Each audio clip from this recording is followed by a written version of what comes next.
धन्यवाद भाई राज के पुरोहित जी। राज के पुरोहित जी ने जिन जिन का नाम लिया और जो उस इमारत की नींव के पत्थर हैं, नींव की ईंट हैं, वो पीछे बैठे हुए हैं, जिनका नाम लिया उन्होंने, सबके लिए मैं दो पंक्तियां कहना चाहता हूं और आपकी तालियां हमारा समर्थन करेंगी। अगर उनकी बात का समर्थन आप करें, मेरी पंक्तियों को उसमें जोड़ करके अपने हाथों को खोलिएगा कि जिंदगी का इम्तिहान आसान नहीं होता है। राज के पुरोहित जी ने कहा कि वो रामलीला करते हैं मगर रामलीला देखते नहीं, वो व्यवस्था में जुड़े रहते हैं, वो आपके लिए करते हैं। आज वो पूज्य हैं। जिंदगी का इम्तिहान आसान नहीं होता है, बिना संघर्ष के कोई महान नहीं होता है। पूरा जीवन खपा दिया उन्होंने अपनी संस्कृति को बचाने के लिए। जिंदगी का इम्तिहान आसान नहीं होता है, बिना संघर्ष के कोई महान नहीं होता है। जब तक हथौड़े की मार नहीं खाता तब तक ये पत्थर भी भगवान नहीं होता है।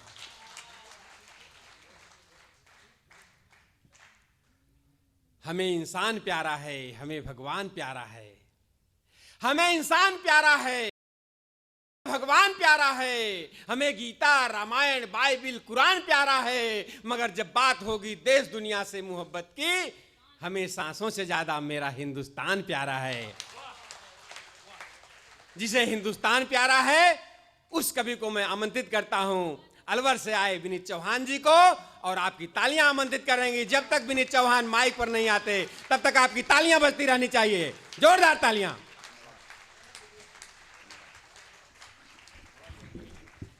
आप सभी को प्रणाम करता हूँ। थोड़ा सा आज दबा दबा महसूस कर रहा हूँ। एक सम्मान का वजन कंधों पर आ गया है मेरे। 35 वर्ष हो गए इस देश में बाजीगरी करते हुए कवि सम्मेलन में, लेकिन सूर्यकांत त्रिपाठी निराला का नाम यदि आपसे जुड़ जाता है तो आपका दायित्व बहुत बड़ा हो जाता है। मेरे जन्म से 4 साल पहले निराला जी चले गए। मैंने सपने में भी नहीं सोचा था कि उनके नाम का कोई पुरस्कार मेरे हिस्से में आएगा। जो व्यक्ति मुक्त छंद का प्रवर्तक रहा हो, प्रगतिशील के नाम पर जो नई कविता आज हमारे सामने है, उसके प्रवर्तक वो रहे हैं।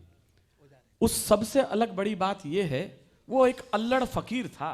हमारे सब लोग जानते हैं साहित्य में, जिस समय मैं कुछ बातें कह रहा हूं क्योंकि मुझे पुरस्कार सम्मानित मिला है, तो दो बात मुझे कहनी है। जी भाई साहब, जी। जिस समय नोबेल पुरस्कार मिला टैगोर को, तो गांधी जी ने घोषणा कर दी कि टैगोर से बड़ा कोई कवि नहीं है इस देश के अंदर। तो सुबह सुबह पहलवानी करते थे, तहमत लगाया और गांधी जी के दरवाजे पहुंच गए।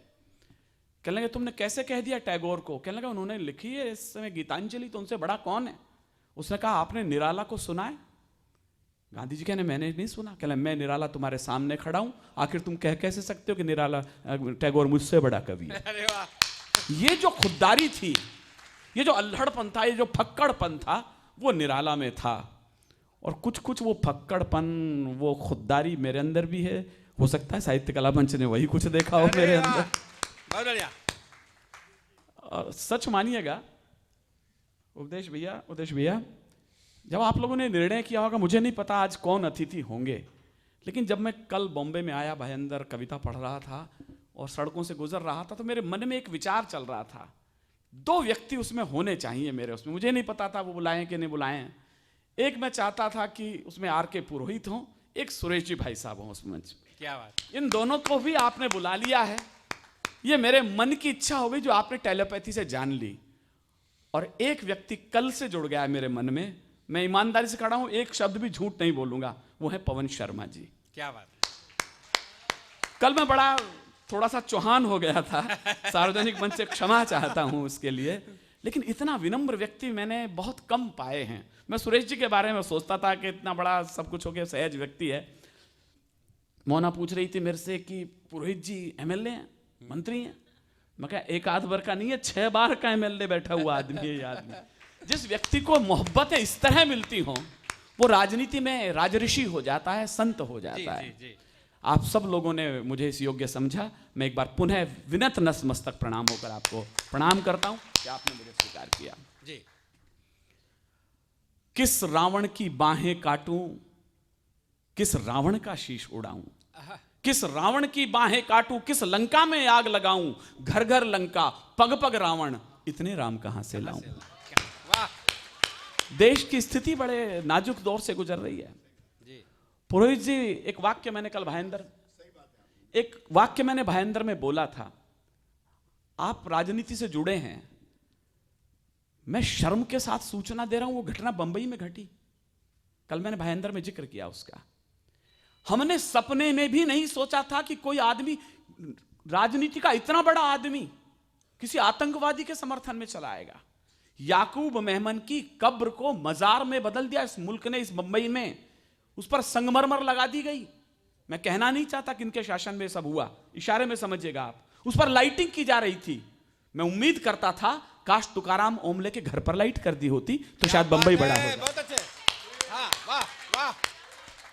और एनसीपी का बड़ा नेता बयान दे रहा था। मैं जानबूझकर उस नेता का नाम नहीं ले रहा हूं, वरना उसका कद बड़ा हो जाएगा, मेरी कविता का कद छोटा हो जाएगा। वाह, वो एनसीपी का नेता बयान दे रहा था, सरकार को अकल तो आई, चलो कम से कम एक अच्छा इंसान की कब्र को मजार में बदला गया है। आप कितनी देशभक्ति की बातें कर रहे हो, ऐसे लोग जिंदा हैं इस देश में।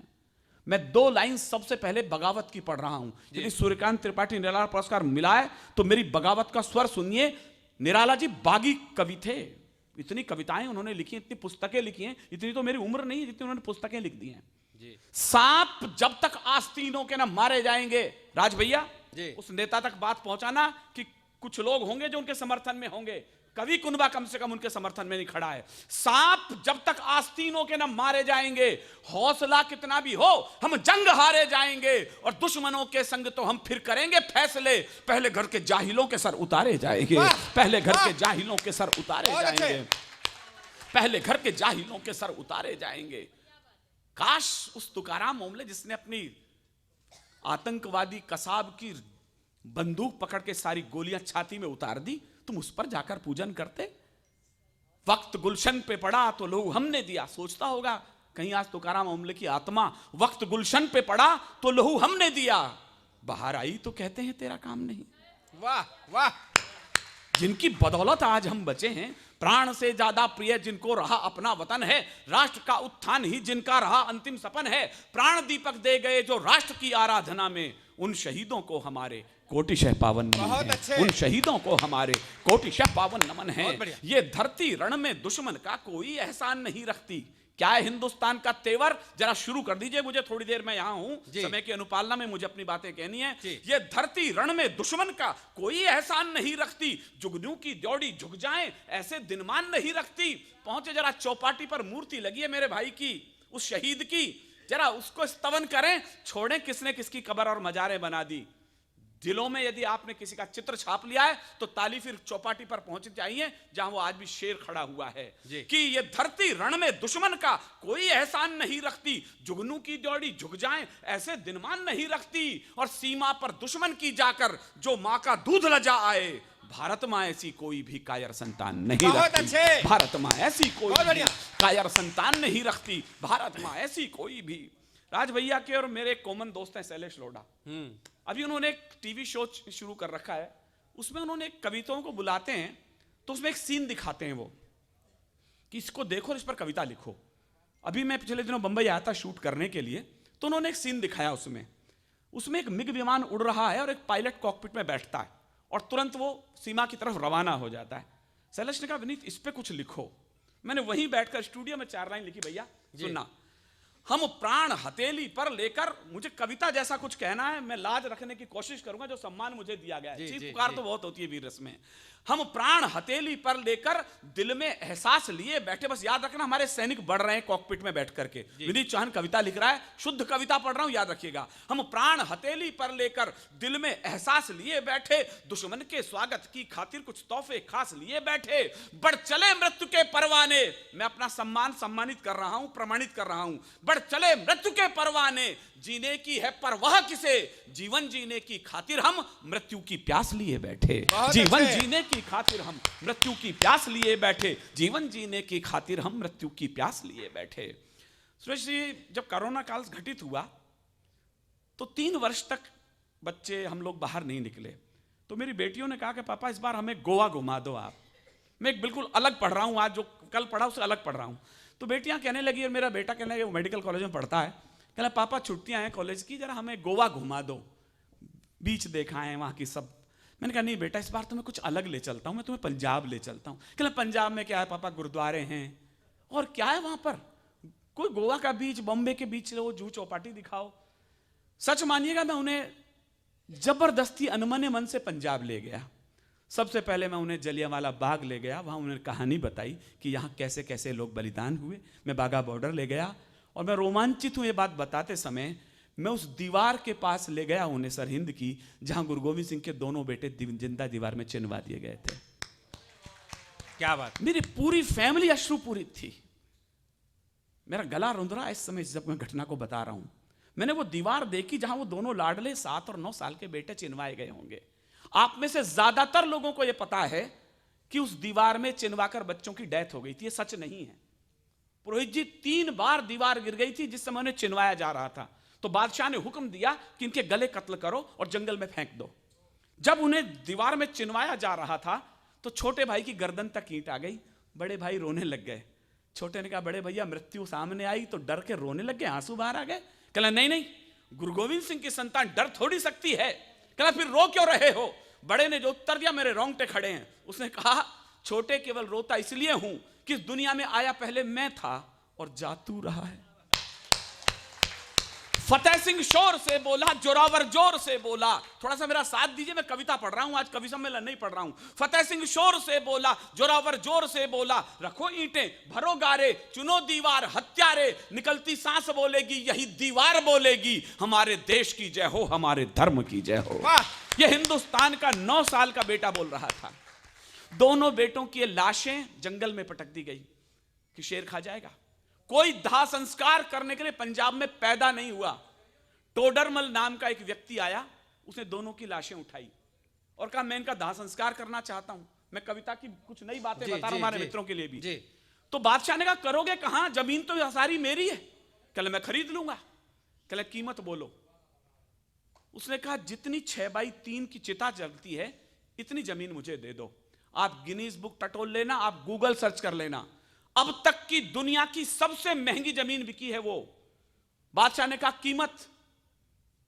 उसने कहा कीमत इसकी? कहना सोने की अशरफियां बिछाओ इतनी जगह पर, आप सोने की अशरफियां, अब मेरे हाथ को देखना आप। टोडरमल ने ऐसे अशरफियां बिछा दी। बादशाह ने कहा ऐसे नहीं, खड़ी करके गिन्नियां लगाओ। सबसे महंगी कीमत लगी। उनकी बेटी की शादी थी टोडरमल की। उसने कहा पापा शादी अगले साल होगी, साहबजादों के अंतिम संस्कार का इंतजाम करो। यह मुल्क वो है जिसने अपने मंगलसूत्र उतार करके देश की सीमाओं को न्यौछावर कर दिए हैं। क्या बात है। उधर मैं उन्हें अपने बच्चों को दिखाने लगा, वो सरहिंद की दीवार के बाद सर वहां चमकौर का एक दुर्ग है जहां पर 40 सिख बेटे बच गए और 2 बच गए हमारे अजीत सिंह और जुझार सिंह। गुरु गोविंद सिंह ने तिलक निकाल के दोनों बेटों से कहा युद्ध को जाओ। अजीत सिंह बड़े थे, 14 साल के थे, भाला आर पार हो गया उनके, लेकिन शेर का बच्चा घोड़े से नहीं उतरा। उसके बाद अंतिम बचे जुझार सिंह। बस इस दृश्य पर मैं आपका ध्यान चाहता हूं। जुझार सिंह ने किले की प्राचीर से देख लिया था कि अजीत सिंह को भाला पार हो चुका है। छोटा था वो, 12 साल का। गुरु गोविंद सिंह ने कहा अब तुम्हारी बारी है, बलिदान का अंतिम मौका है ये। सिखों के यहां तिलक निकालने का काम माएं करती हैं, जैसे हमारे यहां युद्धों में भेजते हैं माएं तिलक निकालती हैं। मां उस दिन थी नहीं, तो गुरु गोविंद सिंह ने मां और पिता दोनों का धर्म पूरा किया।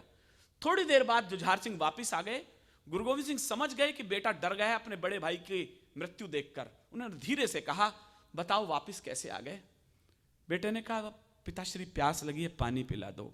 गुरु गोविंद सिंह ने जो उत्तर दिया वो लाजवाब था। उसने कहा शर्म नहीं आती, रणक्षेत्र में खड़े हो, शत्रु के लहू से प्यास क्यों नहीं बुझा लेते? क्या बात। चारों बेटे बलिदान हो गए तो गुरु मां रोने लग गई। गुरु गोविंद सिंह के सामने अपना आंचल फैला दिया। कहला मुझे चारों बेटे लौटाओ। कहला वो देश के काम आ चुके हैं। उसने कहा बलिदान हो गए तो फिर मुझे मरने की अनुमति दो, मेरी कोख खाली हो चुकी है।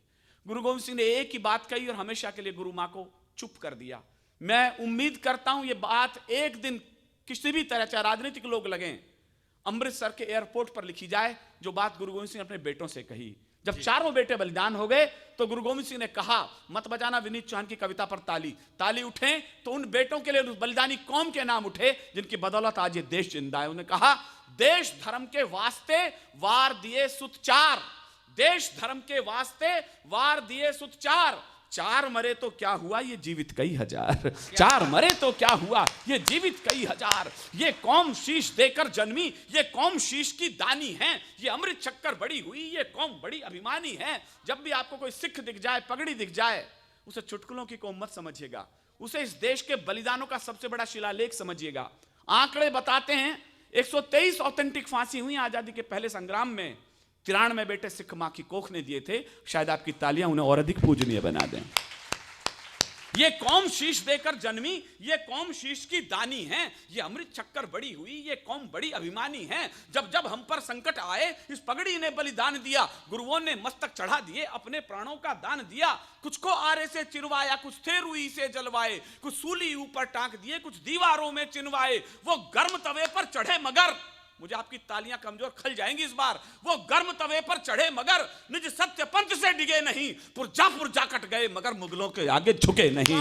पुरजा कट गए मगर, बहुत बढ़िया, पुरजा कट गए मगर मुगलों के आगे झुके नहीं। ऐसे पागल दीवानों से धरती की आन सौगनी है, ऐसे पागल दीवानों से भारत की आन चौगुनी है। ऐसे पागल मस्तानों से भारत की आन चौगुनी है, ऐसे पागल मस्तानों से। मैं एक कविता विशेष पढ़ देता हूं। राजनीति पर, आतंकवाद पर मैंने बहुत लिखा है। बंबई मुझे 25-30 साल से सुनती रही है। एक कविता शायद मुझे ऐसा लगता है मैं पहली बार बंबई पढ़ रहा होऊंगा, ऐसा मुझे लगता है, स्मरण में नहीं है मुझे। मैं राजस्थान से आता हूं। राजस्थान के बारे में मंडेला जी ने कहीं लिखा है, आंगन राजस्थान के दो बातें दमदार। अगली लाइन में एक छोटी सी राजस्थानी शब्द आएगा, आप समझ जाएं तो मुझे लौटा दीजिए उसे ब्याज सहित। आंगन राजस्थान के दो बातें दमदार, अलगो जा खेता बजा रण खेता तलवार। क्या बात है। मैं उस राजस्थान से आता हूं जहां के बारे में यह कहा जाता है कि इतना खून बहाते हैं, इतना खून बहाते हैं कि 24 घंटे खून की बातें करते हैं। मैंने कहा ऐसा हुआ क्यों? था बहुत पानी मगर तलवार पर सब चढ़ गया है, इसलिए राजस्थान रेगिस्तान बनकर रह गया है। वाह, आपकी तालियां कम हैं, मुझे अफसोस हो रहा है कि कविता पर ताली आनी चाहिए। ताली कैसे बजवाई जाती है वो हुनर चौपाटी भी जानती है, भयंदर भी जानता है, चैम्बूर भी जानता है, और पुरोहित जी तो 30 साल से मुझे सुनते रहे हैं। मैं आज कविता कहना चाहता हूं क्योंकि सम्मान निराला जी के नाम पर है, इसे सुन लीजिएगा। एक कविता सुन लीजिएगा। राजस्थान में उदयपुर के पास एक जगह है उंठाला, बस वहां की घटना है ये, एक सच्ची घटना पर मैंने कविता लिखी है। राणा अमर सिंह राणा प्रताप के बेटे थे। उनके यहां दो सेनापति थे, चुंडावत और शक्तावत। हरावल दस्ता राजस्थान में उसे कहा जाता जो युद्ध में आगे लड़ता है। राजनीति के लोग बैठे हैं, कुर्सी पाने के लिए बहुत बड़े संघर्ष हुए इस देश के अंदर, आज भी जारी हैं, किसी तरह कुर्सी मिल जाए। लेकिन मरने के लिए कोई कंपटीशन हुआ हो, यह विश्व के इतिहास का अकेला उदाहरण है। पहले कौन मरेगा इसके लिए कंपटीशन हुआ है, यह दुनिया का अकेला उदाहरण है। मैंने थोड़ा बहुत इतिहास पढ़ा है, मैं दुनिया के 10-5 देशों में गया भी हूं, लेकिन मुझे ऐसा उदाहरण मिला नहीं है। आपको मिले तो मुझे बताइएगा, मैं अगली बार उस पर कविता लिख लाऊंगा। तो चुंडावत हमेशा आगे लड़ते थे। शक्तावत को लगा यार ये सम्मान, ये गौरव हमें मिलना चाहिए, तो राणा अमर सिंह के पास गए, सर हम लड़ना चाहते हैं। राणा जानते थे कि चुंडावत मानेंगे नहीं। उन्होंने उसके सामने एक शर्त रख दी कि सामने उंठाला या किला है, ये मुगलों के कब्जे में है, तुम में से जो भी पहले उसमें घुस जाएगा अपनी टुकड़ी लेकर के, वो आगे लड़ेगा। राणा को सपने में उम्मीद नहीं थी कि कल जो युद्ध होगा वो विश्व के इतिहास का अनुपम युद्ध होगा। बस मैं कविता की कोई टिप्पणी अब नहीं कर रहा हूं, 5-7 मिनट मेरे साथ रहिए। मेरे जीवन की जो सर्वश्रेष्ठ कविता है वो मैं आपको सौंप कर विदा हो रहा हूं, सुने आप। जहां शीश ले निज करतल पर युद्ध किया करते हैं। अब कविता के लोग दाद दे, मुझे अच्छा लगेगा, मैं अंतिम कवि हूं आज का। जहां क्या है, राजस्थान, हमारे यहां पानी वानी तो है नहीं, तो फिर मैं उत्तर दे रहा हूं। आप में से बहुत से लोग राजस्थान के बैठे होंगे, मैं उसका उत्तर भी दे रहा हूं। जहां शीश ले निज करतल पर युद्ध किया करते हैं, और मान के धनी प्राण धन वार दिया करते हैं। अगली लाइन मेरा मन रखने के लिए ताली बजाना आप। जहां शीश ले निज करतल पर युद्ध किया करते हैं, और मान के धनी प्राण धन वार दिया करते हैं। राजस्थानी धरा शौर्य की कथा कहा करती है, पानी कम है मगर रक्त की नदी बहा करती है। पानी अच्छे। कम है मगर बहुत बढ़िया, मैं बहुत पानी बढ़िया। का भी ध्यान चाहता हूं। पानी कम है मगर रक्त की नदी वहां करती है, जहां फूल सी कोमल नारी शोलों पर चलती है। मैं राजस्थान का इतिहास बांच रहा हूं। जहां फूल सी कोमल नारी शोलों पर चलती हैं और वंश की बेल नुकीले भालों पर पलती हैं। राणा पुत्र अमर सिंह भी मेवाड़ वंश गौरव थे, चूड़ावत शक्तावत मानो शत्रु को रौरव थे, किंतु हरावल दस्ते में बस चूड़ावत लड़ते थे। शक्तावत यह देख देख कर मन ही मन कुड़ते थे। यह विचार उन सबको ही बालू सिंह तक ले आया, उनके सेनापति का नाम। यह विचार उन सबको ही बालू सिंह तक ले आया। उद्वेलित बालू सिंह भी झटपट राणा तक धाया। बोला, श्रीमन हम भी पौरुष तलवारें रखते हैं, फिर क्यों अग्रिम दस्ते में ये चूड़ावत लड़ते हैं। सम्रांगण में प्राणोत्सव का ये क्रम रोका जाए। ज्योति, कविता की भाषा सीखो। सम्रांगण में प्राणोत्सव का ये क्रम रोका जाए, एक बार यह मौका शक्तावत को सौंपा जाए। एक बार यह मौका शक्तावत को सौंपा जाए। चिंतित राणा ने इसमें देखा भीषण अंदेशा। वो जानते थे कि चूड़ावत मानेंगे नहीं। चिंतित राणा ने इसमें देखा भीषण संदेशा। चूड़ावत सरदार जैत सिंह को भेजा संदेशा। जैत सिंह ने राणा का प्रस्ताव सुना, फिर बोले जैसे पृथ्वी के कंपन को शेषनाग फंडोले। बोले, श्रीमन आखिर तुमको क्यों आभास हुआ है? क्या चूड़ावत तलवारों से उठ विश्वास गया है? आप कहें तो बैरी दल से धड़ा पाट के रख दूं, एक लिंग की कसम चरण में शीश काट के रख दूं। शक्तावत प्रस्तावों ने सच हमको क्रुद्ध किया है। भूल गए घायल कबंध ने पहरों युद्ध किया है। भूल गए घायल कबंध ने पहरों, कविता पर ताली उठे आपकी। भूल गए घायल कबंध ने पहरों युद्ध किया है। क्रोधित जैत सिंह आंखों में भर अंगार रहा था, जो मणि छिनने के भय से विषधर फुफकार रहा था। जो मणि छिनने के भय से विषधर फुफकार रहा था। राणा के समझाने पर भी दोनों खड़े हुए थे। विकट हरावल दस्ते खातिर जिद पर अड़े हुए थे। आखिर राणा को ही सूझी सहसा युक्ति नवेली, जिससे वे सुलझा सकते थे उलझी हुई पहेली। उनठाला का किला मुगल सब सैनिक कब्जाए हैं, इस कारण इस धरती पर घन काले घिर आए हैं। जो भी जाकर गढ़ में पहले प्रथम प्रवेश करेगा, वही हरावल दस्ते में भी आगे सदा लड़ेगा। अब क्या था, दोनों को अग्रिम पीढ़ी का हक तय करना था। मैं ध्यान चाहता हूं इस लाइन पर। जी जी। खुद के लिए नहीं लड़ना था, खुद का तो पता था कल क्या होना है। अब क्या था, दोनों को अग्रिम पीढ़ी का हक तय करना था। लड़ना क्या था, उन्हें मौत को जाकर ही वरना था। पूरी रात युगल योद्धाओं को तलवारें भाई, और उधर चिंतित राणा को नींद नहीं थी आई। भोर हुई, रणभेरी गूंजी और दुंधबी बोली, मेवाड़ी सुत चले खेलने आज खून की होली। आज नहीं निर्णय होना था हार और शुभ जय का। मैं प्राण पंक्ति पढ़ रहा हूं, सुनिएगा आप। आज नहीं निर्णय होना था हार और शुभ जय का, आज सही अंतर होना था केवल विजय विजय का। वाह, मैंने कविता बोल दी है सर। वाह, आज सही अंतर होना, जीतना तो दोनों को था, आज सही अंतर होना था केवल विजय विजय का। मृत्यु दुल्हन की खातिर दो दूल्हे खड़े हुए थे। मेरा मन टूट जाएगा ये लाइन आप यहां ताली ना बजा पाए। मृत्यु दुल्हन की खातिर दो दूल्हे खड़े हुए थे, कौन वरेगा प्रथम उसे जिद पर अड़े हुए थे। कौन वरेगा प्रथम, आपने लाज रख ली लाइन की। कौन वरेगा प्रथम उसे इस जिद पर अड़े हुए थे। और इधर धरती पर अर्थी अग्रिम सजी पड़ी थी। जो ताली से चूक गए, एक मौका और दे रहा हूं। और इधर धरती पर अर्थी अग्रिम सजी पड़ी थी। पहले किसको वरूं, इसी उलझन में मृत्यु खड़ी थी। पहले किसको वरूं, इसी उलझन में मृत्यु खड़ी थी। पहले किसको वरूं, इसी उलझन में मृत्यु खड़ी थी। तो भिड़ने लगे काल से खुलकर वीर सुभट अभिमानी, लगी रक्त से खप्पर भरने काली और भवानी। दोनों योद्धा एक एक कर अरिदल काट रहे थे। दोनों योद्धा दुश्मन से जो भूतल पाट रहे थे। सहसा बालू सिंह का हाथी मुख्य द्वार पर आया। मेरे रोंगटे खड़े इस लाइन को बोलते समय। पहला सीन देखें आप। सहसा बालू सिंह का हाथी मुख्य द्वार पर आया, भाले जैसी देख नुकीली कीलों को चकराया। भाले जैसी देख नुकीली कीलों को चकराया। बार बार टक्कर की खातिर जो आगे बढ़ता था, उतना ही वो कील भयंकर देख देख हटता था। तो बालू सिंह हाथी से कूदा, दरवाजे पर आया, खड़ा हो गया, कील पकड़कर हाथी पर चिल्लाया। कहा, महावत से हाथी को सीने पर आने दो और सभी शक्तावत वीरों को अंदर जाने दो। वाह, बहुत अच्छे। और सभी शक्तावत वीरों को अंदर जाने दो, और सभी शक्तावत वीरों को अंदर जाने दो। कहा महावत ने, स्वामी ये कैसे अनरत कर दूं। कहा महावत ने, स्वामी ये कैसे अनरत कर दूं। जिसका खाया अन्न उसी के तन पर बरछी धर दूं। बालू बोला, वीर व्यर्थ मत नाओ, समय आ गया मातृभूमि का बढ़कर कर चुकाओ। समय आ गया मातृभूमि का। मुझे अच्छा लगा, महाराष्ट्र की जमीन हल्दी घाटी की वेदना को सुन रही है। बढ़कर कर चुका हो, विवश महावत ने हाथी तब आगे बढ़ा दिया था, विवश महावत ने हाथी तब आगे बढ़ा दिया था, बालू सिंह ने भी सीना कीलों पर अड़ा दिया था, हाथी ने मस्तक की टक्कर, इस सीन पर आपका ध्यान चाहता हूं, हाथी ने मस्तक की टक्कर मारी जो प्रलयंकर, दरवाजे गिर गए किले के करते शोर भयंकर, गज मस्तक को भिगो रही थी शत शोणित पिचकारी, दिव्य आरती आज मृत्यु की गजने स्वयं उतारी, दिव्य आरती आज मृत्यु की गजने स्वयं उतारी, हाथी शोणित की पावन गंगा में नहा चुका था, बालू सिंह भी उधर रक्त के धारे बहा चुका था। अंतिम सीन 2 मिनट का है, कविता समाप्त होती है। सीन यह है कि बालू सिंह का हाथी एंट्री ले रहा है, अब दूसरा योद्धा कैसे पहुंचता है, अंतिम 2 मिनट की कविता और मेरा काव्य पाठ समाप्त। उधर जैत सिंह भी रण में इतिहास नवल गढ़ता था, बना शत्रु को काल सर्प वो कंगूरे चढ़ता था, जो ही वीर सीढ़ियों से चढ़ कंगूरे तक आया, गोली लगी वक्ष पर ऐसा वीर धरा पर आया।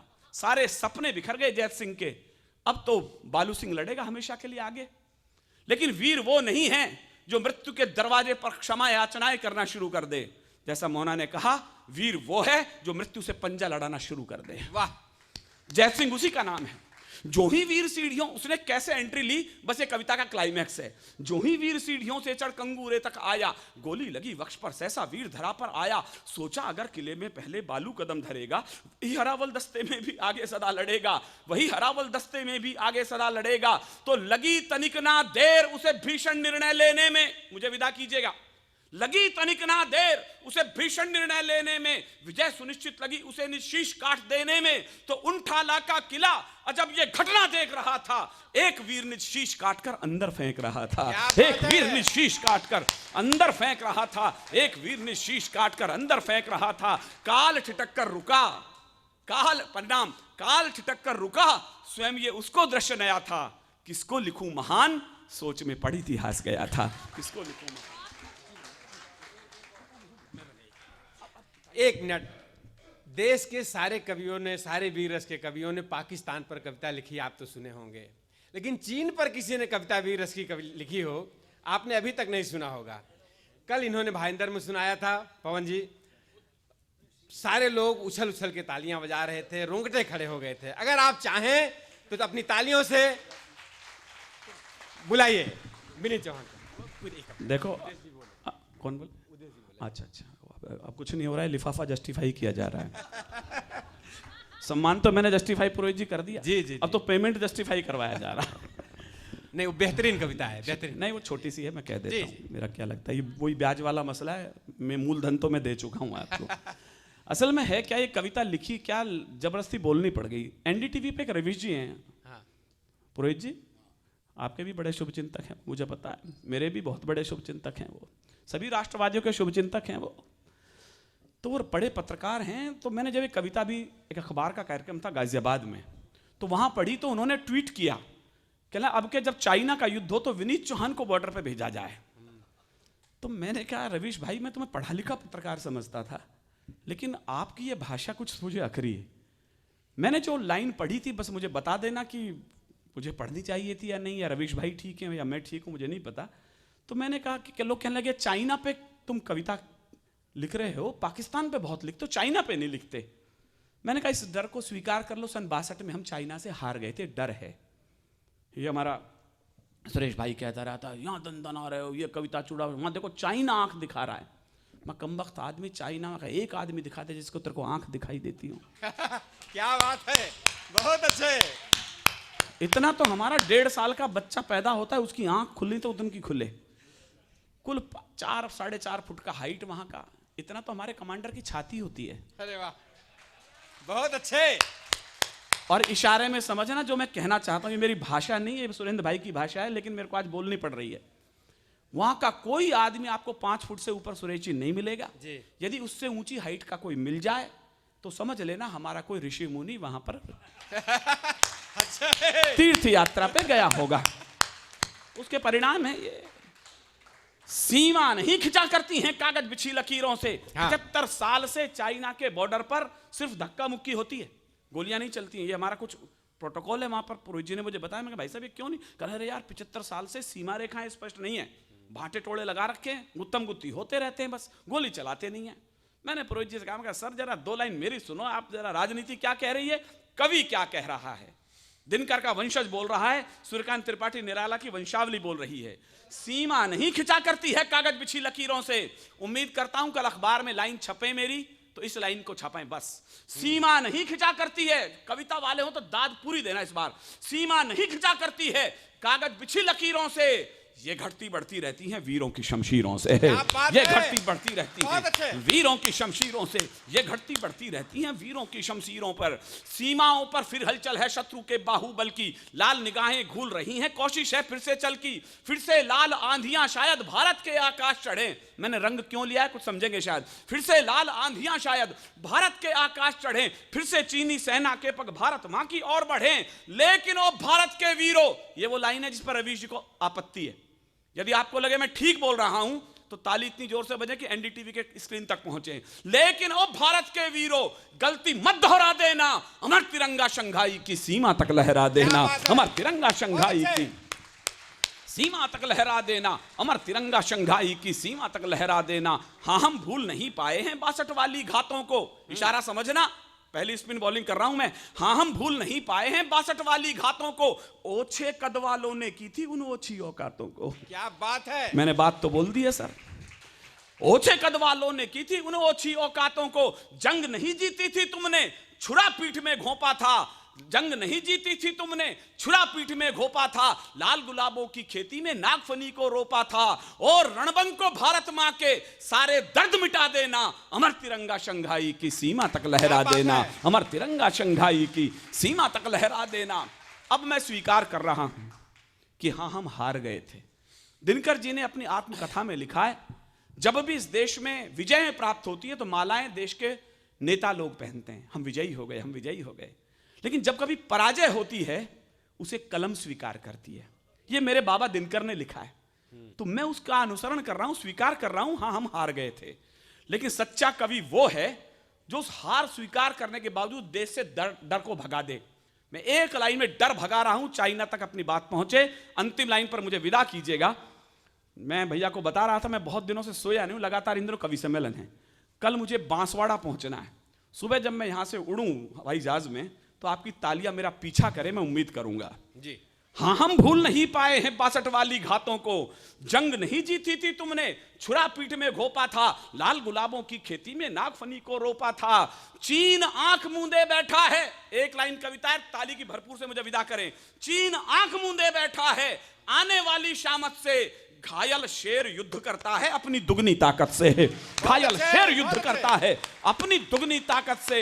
ओ यशवंतो भारत मां के सर का दर्द मिटा देना, अमर तिरंगा शंघाई की सीमा तक लहरा देना। अमर तिरंगा।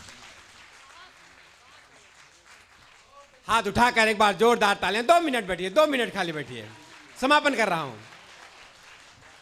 अगर पूरा कार्यक्रम अच्छा लगा हो तो हमारे इन सारे कवियों के सम्मान में हाथ उठा करके जोर